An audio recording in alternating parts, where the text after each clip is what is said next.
All right, today we're going to be working on a 99 Ranger. This has got a leak in the cab. Like a lot of these old trucks, the seals are probably a little bit dried out, maybe compressed, but I'm checking a couple of things today. So the floor ends up getting wet right down in this area, and it could be the windshield or could be the cowl vent that's blocked. And so the first thing we're going to check is the cowl vent. I've already got one of the fasteners out, but you can get this access panel off. There's one fastener, I think 5.5 millimeter here, one there, and one down in the corner. You can see down in there. So one on each side of the bottom. So I got a long extension, a universal joint, and a 5.5 millimeter on a 1/4 inch drive set. And I'm gonna remove that panel, see what's inside. All right, we got the 3 fasteners removed and this panel out, and it is not a blocked cowl drain. You can see that is dry as can be in there. There is no debris blocking anything. So next up, I do have the windshield getting replaced today, and just could be a dry, brittle seal. There's also a crack right here that is on this side of the truck. So we'll get the windshield fixed, and then we'll do a water test and see if we still have a problem. Well, we're back at the Ranger with the new windshield in it, and the windshield installer told me that I needed to check the back glass for a leak. And it's been raining today, and he's absolutely correct. You can see the headliner's wet right there. So the back glass is what's leaking on this truck. It's probably dripping down behind the seats and then soaking forward to the lowest point, which is where your feet are at the driver and passenger floor. So today we're going to be pulling the seats out and the carpet out, because I'm going to replace the carpet with the vinyl style flooring anyway.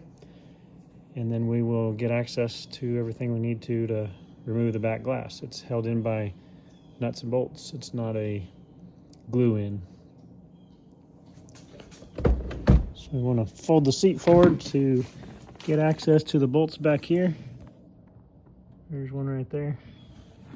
And there's another one further over underneath all this junk. So I'm going to remove the junk. Looks like 15 millimeter for the bolts. And then on the front, there's 2 more. One right there, one right there. Okay, we got the seats pushed forward and folded forward.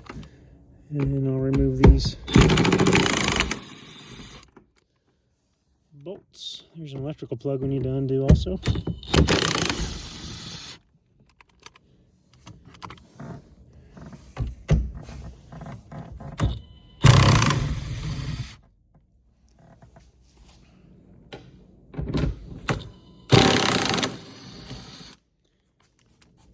Should be able to use a small pick and get underneath this tab right here. Pry up while you remove the plug. I can't do it with one hand, but that's the point. After you disconnect that plug, you can move the seats all the way back, get access to these 4 bolts in the front, and then you should be able to just pick the seats up and pull them out of the truck. It's looking like the driver's seat, which is the 60-40 split, it's the 60, has a seat belt that goes down through the middle of it. So I'm just gonna use a T50 and take that seat belt out right here. Probably gonna have to use both hands to loosen that. It's pretty tight. All right, with that bolt removed, you can just take the driver's seat out next.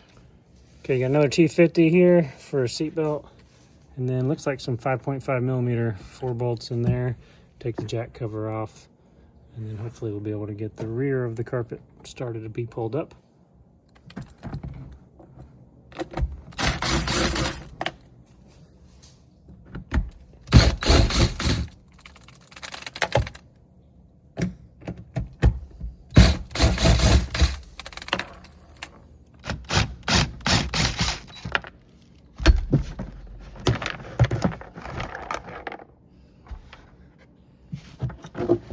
Alright, we can get to the carpet now, so we just need to remove the jack, and I think we're good, at least until we get to the seatbelt areas right here on the side.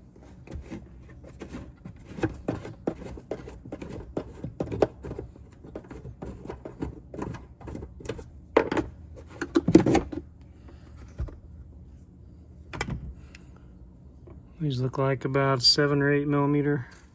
So remove 1, 2, 3 bolts, and then you can pull this out.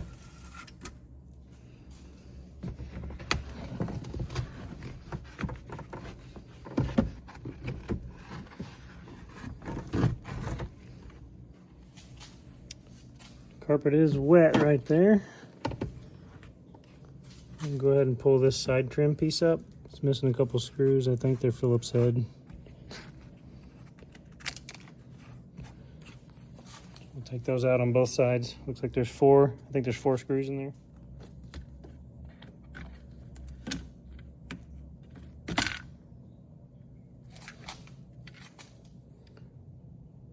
They are Phillips head with like a countersunk head on them. Just had 2 in instead of all 4.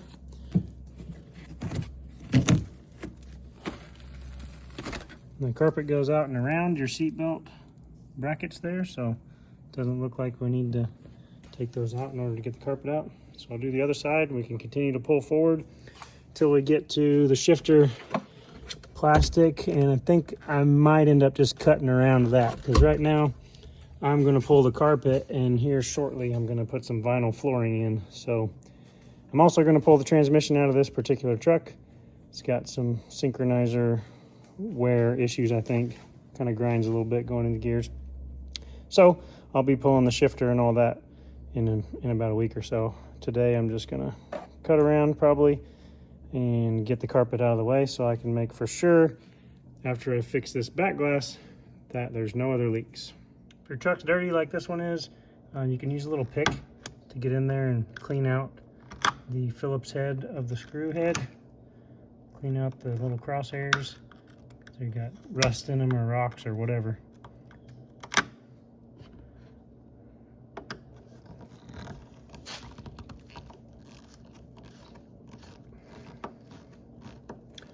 I was not able to take that one out previously until I cleaned it out.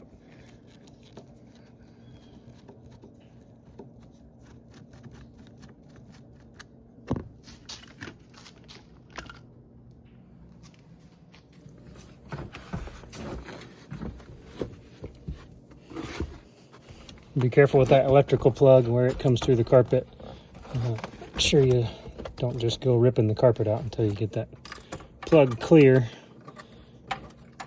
That's your alarm for your seat belts. If they're not plugged in, then you get a dinging and a red light on the dash. Next up, the kick panels. I've already got one removed over there. This should just pull out.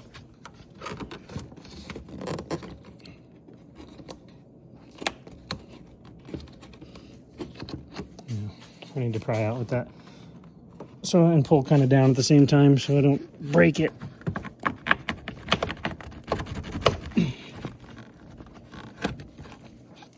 The kick panel has a little push pin. The passenger side did not have that.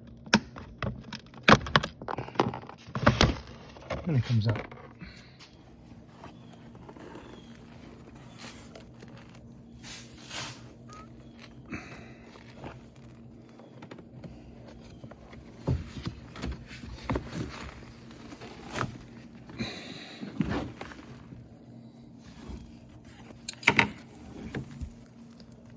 A little damp in there, a little dirty in there, but unless there's something underneath all that rock and sand, it doesn't look like I got any rust issues, which is good.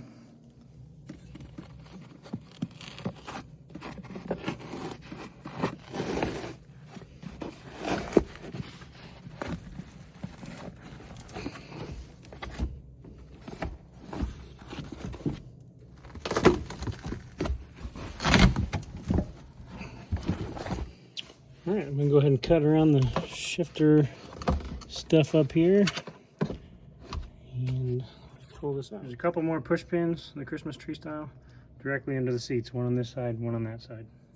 There's the finished product, no seats and no flooring. Next up, for the back glass, we're gonna need to remove some plastic panels on the side. So we got more of these push pins. Don't be worried if the heads pop off. You can always replace them with some cheap ones off of Amazon. Looks like there's one down here. May have to remove that speaker, but I don't think so. I think it might come out with the panel. If you do, it's Phillips head screws. Let's see. I have to take that seat belt off. We'll get to it. Flip up this little plastic piece, and we got a 15 millimeter nut that's very tight.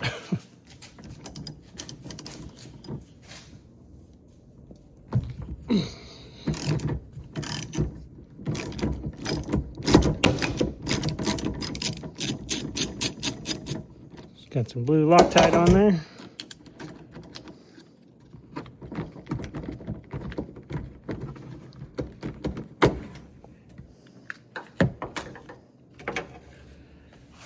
Remove that, and then you can start with the rest of the push pins.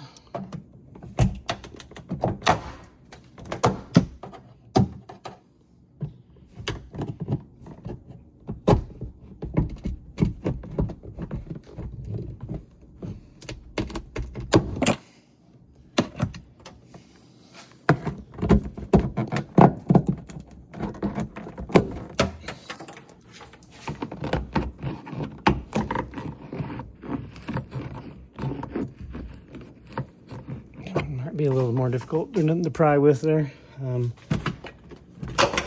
There's one more down low here.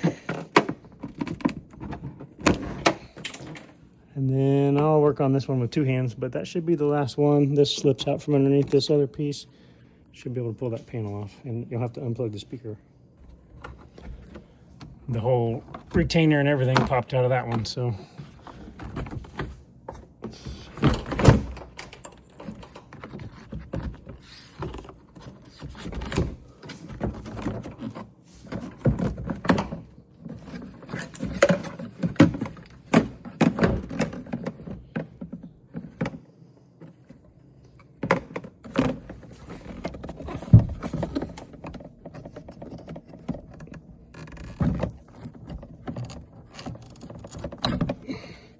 Just depress this tab and pull the speaker wire off. And then I'm gonna use both hands. You gotta mess with the seatbelt a little bit, and you gotta get it out of this top piece up here, which seems like there may be, oh no, it's coming.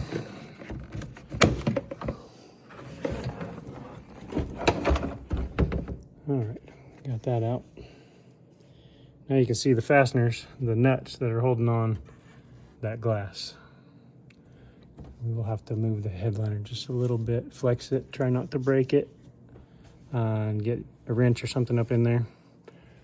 So next we're gonna just pull these forward so we don't gotta remove the seatbelt assemblies. And we have two push pins.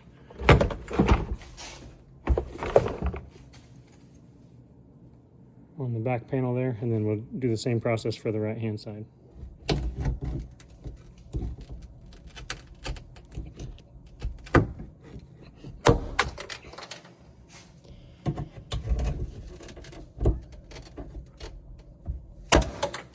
Head broke off of that one.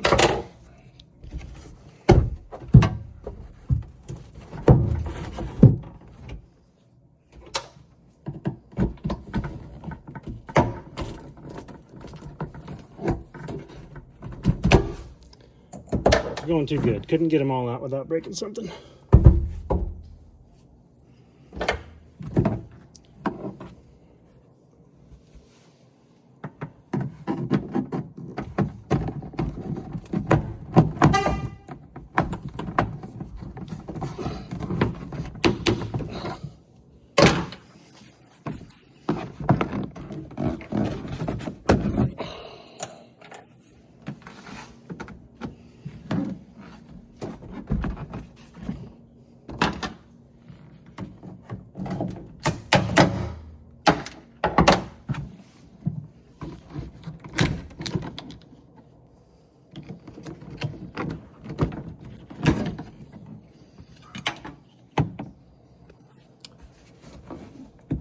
Just got that difficult one up there, and then we'll pull this panel out also.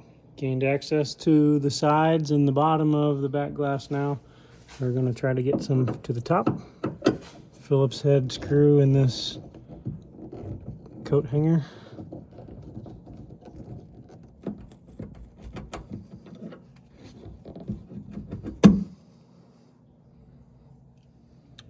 these nuts are going to be 9 millimeters. So you want to go around and take all of them off.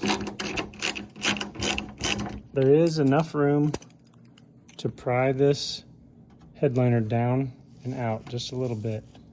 And you can get behind there with probably a 9 millimeter ratcheting wrench is what I'm going to use. So I'll spare you the time of watching all those fasteners come off. You might have somebody get ready on the outside. I don't think it'll fall out. I think you got to push it out, but just in case. This truck had the cover broke off and the button or the switch broke off for the dome light. But I'm going to go ahead and remove this assembly also. I think it'll help me get the headliner down a little further in the center. I believe there's at least one fastener in the middle. Hopefully only one. There's no plug in here. The electrical source, power and ground actually go through the bolts when you tighten it down. So it looks like behind the top, hopefully we just have 3. One here, one about there on the other side, and then one directly under the middle.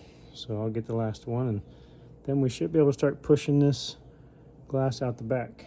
All right, we got our back glass removed. I just slowly pushed it out.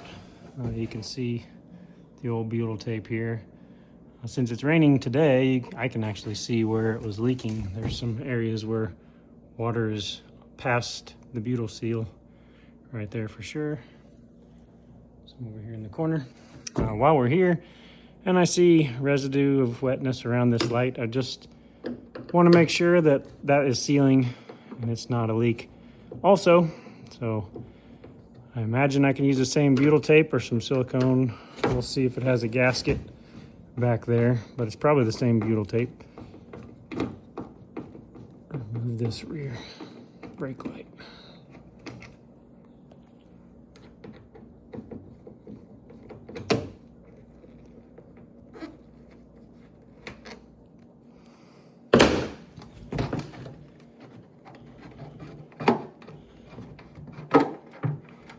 Oh no, this one just has a foam gasket, so see if I can buy one of those, and if I can't, then I will use some butyl tape around there. Well, unfortunately for me, I guess fortunately for you, I am finding more leaks than I bargained for. I went ahead and resealed that window, and what I found was it's leaking in 2 places that I cannot fix. One of them is going to be the actual seal. Sorry, too much glare. The seal from the glass to the frame. So even though I've got the butyl tape fixing the leak around the frame, from the frame to the body, the glass to the frame itself is leaking. And then also the track, the space between the sliding window, that is also leaking. So I'm going to pull this window again and replace with a single piece of glass. I am going to switch the butyl tape size from 3/8 down to 5/16 or 1/4, because the 3/8 was just a little too big, trying to press it in there. I don't think that I am flush. Like, there's a little bit of gap there. If you look down the top, there's a little bit of gap around the middle. It's hard to see, but it's enough gap that water can definitely get in. And then as I was dousing the car with water to check the door seals, easy to see now that I got everything off. The window, the brake light, the third brake light I haven't fixed yet, but I'm going to get a new gasket on it, so I think I should be good. And I noticed that there was some seeping coming in the front floorboard here, right down in there. And so I searched and I found that way up here in the corner. It's very difficult to see. Try to get a light and a zoom. There's a hole right there. Now I've poked through. It used to just be cracked seam sealer, but I have poked through from the outside, and I'll show you how I was able to get to it. You can get to it by ripping this cowl panel off, which on the 99 is a giant pain. I believe it's seam sealed right here, and then potentially spot welded all along the front and on the sides maybe. So they tell you to pull the fenders off and take this cowl panel off with that. Instead, I backed the fuse box up and out of the way and disconnected the computer, or the main harness there, and gave me a little bit of room to work. So right here in this corner where my finger's pointed, that is the area that I'm leaking through the inside. You can see a hole right there. So there was just some foam along the bottom of this, and it was covering up that hole. And so that foam was allowing water to seep through. Now, the way I figured out that this is leading to the crack that I saw on the inside, I took a pick and I shoved it through that hole, and the pick came out through the cracked area on the inside. So I've been kind of poking around on that, trying to knock out the old dried seam sealer, and I'm going to seal it from the outside and from the inside. So not only am I going to scrape this all off, but there's on the inside of here was some foam, and I need to seal the inside of this area also so water can't get through. All right, got the second back glass ready to go in. I did not videotape the couple hours it took to scrape off all the butyl tape from the frame of the truck. And then also I pulled this out of salvage yard, so I had to clean up the edge of it also. I've already got the 5/16 butyl tape laid in here in the channel. It's a very shallow channel where that's supposed to go. This window actually has 2 additional studs on it. So I had to drill 2 holes in the cab of the truck in order to make the 5 fasteners on top fit.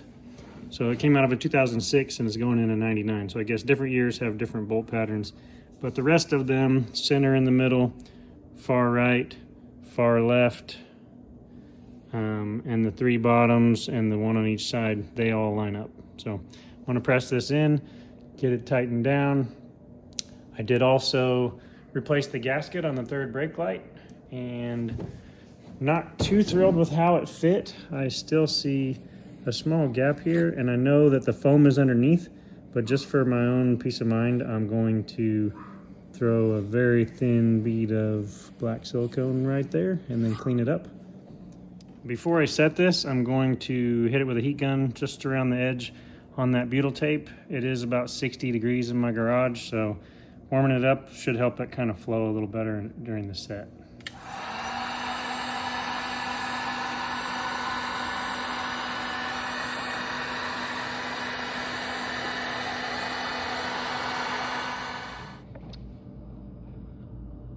Kind of hard to see, but I put seam sealer all around that area. I started from the inside, made sure that I was squirting through the hole coming this direction, and then backed it out slowly to make sure that I basically got a seal that went through the hole and then covered the inside. Also inside of this pocket, got seam sealer spread around in there. Just doing everything I can to prevent water from getting down towards that area right in the center of that black blob. Well, we're all wrapped up with the 99 Ranger, the seam sealer at the cowl joint, the rear window actually swap out to a single piece, and the 3rd brake light resealing. Got the water leaks taken care of on this truck. If you like today's video, please subscribe to the channel. Appreciate you watching.